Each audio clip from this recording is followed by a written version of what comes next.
একটা ডিমের ভিতরে দুইটা কুসুম, কি আশ্চর্যজনক ঘটনা, তাই না? Audio Jungle.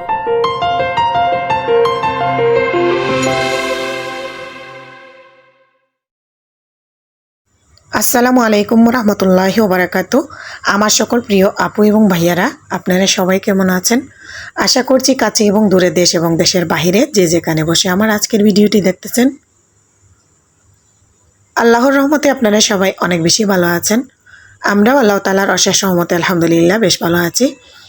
বরাবরের মতো চলে আসলাম আরও একটি আশ্চর্যজনক ভিডিও নিয়ে।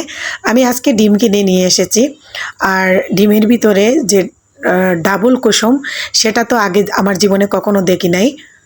এর আগে ভিডিও করতে আমার তো জানা ছিল না যে ডিমের ভিতরে কয়টা কুসুম থাকে। আপনাদেরকে এই ভিডিওটা দেখাবার জন্য আমি করেছি। তো দেখুন, এখানে আমি একালি ডিম নিয়েছি। আমি দুইটা ডিম ফাটাবো, দুইটা ডিমের ভিতর থেকে চারটা কুসুম বের হবে। এটা কি ইনজেকশন দিয়ে করে, নাকি আসলে মুরগির ডিম, নাকি হাঁসের ডিম, নাকি সাপের ডিম, আমি কিছুই বুঝতেছি না। আসলে আপনারা আর কেউ কখনো এই ডিমটা দেখে থাকলে বা আপনারা খেয়ে থাকলে আমাকে বলবেন। আমি যেহেতু দোকান থেকে কিনে নিয়ে এসেছি, আর আল্লাহর নাম নিয়ে বিসমিল্লাহ করে ডিমটা ফেটে আমি ভাজি করব, আর আপনাদেরকেও একটু শেয়ার করে দেখাচ্ছি। একদম আলাদা আলাদা দুইটা কুসুম, আর ডিমের সাইজটাও বেশ বড় সড়ো ছিল।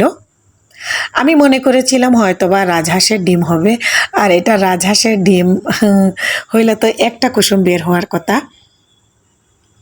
আর এই ডিমের হালি আমি 50 টাকা করে কিনে নিয়ে এসেছি আমার পাশের দোকানদারের কাছ থেকে। আমি দুইটা ডিম ফাটিয়েছি, দেখুন কত সুন্দর আলাদা আলাদা করে চারটা কুসুম বের হয়েছে।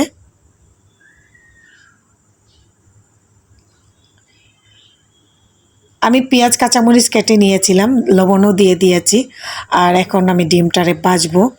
আর এই ডিমটা ভাজার আগে আপনাদেরকে দেখাচ্ছি, দেখুন একবারে বোঝাই যাচ্ছে না এটা মুরগির ডিম নাকি হাঁসের ডিম নাকি সাপের ডিম। কত ফ্রেশ ডিম মনে হচ্ছে। যাই হোক, ডিম তো ডিমই, এখন যার ডিমই হোক, ডিমটাকে আজকে আমি খাবো ভাজি করে।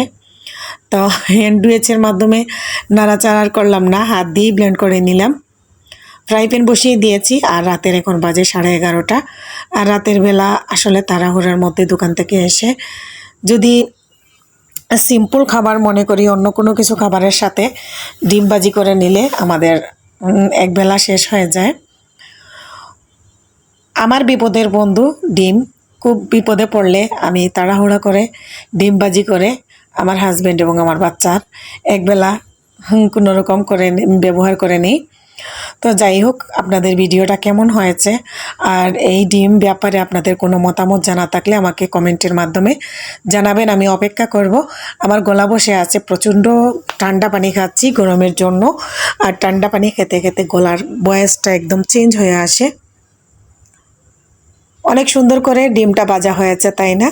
আর যেহেতু এখানে দুইটা ডিমের চারটা কুসুম, তাই আমি 4 ভাগ করে নিয়েছি। ডিম ভাজা হয়ে গিয়েছে। এখান থেকে আপনাদের কাছ থেকে আমি বিদায় নিয়ে নিব। সবাই ভালো থাকবেন, সুস্থ থাকবেন, এই কামনা করে আজকের মতো এখানে বিদায় নিয়ে নিচ্ছি। আল্লাহ হাফিজ। আসসালামু আলাইকুম ওয়া রাহমাতুল্লাহি ওয়া বারাকাতুহু।